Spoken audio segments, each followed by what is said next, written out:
اللہ الرحمن الرحیم۔ عید کی مبارکباد دینے کے لیے گلے ملنا کوئی ضروری چیز نہیں، اور اسے دین سمجھ کر ملنا یہ بدعت ہے۔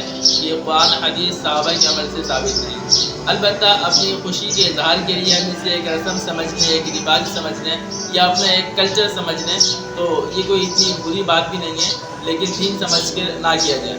دوسری بات، اس میں اتنا مبالغہ نہ کیا جائے کہ کھانا کھاتا ہوا آدمی کھانا چھوڑ کے گلے ملے، ایک آدمی اوپر ہے اور یہ نیچے ہے تو اس کو لازمی اوپر سے صرف گلے ملنے کے لیے بلایا جائے، یہ بھی غلط ہے۔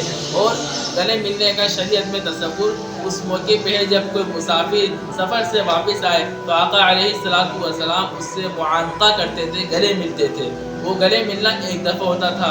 مسافر کے لیے معانقہ کرنا اور اس کی پیشانی پہ بوسہ دینا یہ آپ علیہ السلام کی سنت ہے۔ یاد رکھیں، بوسہ مرد کو بوسہ دیں، کہیں نامحرم کو بوسہ کے چکر میں نہ پڑ جائیں۔ اور دوسری بات یہ کہ آپ علیہ السلام کی یہ سنت معانقہ کرنا ایک مرتبہ ہے وہ مسافر کے لیے۔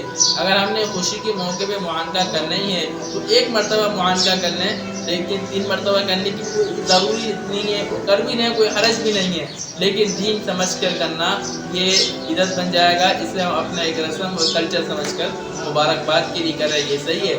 اور دعا کے الفاظ اگر تقبل اللہ منا ومنکم صالح الاعمال کے الفاظ کھیلے تو یہ زیادہ اچھا ہے۔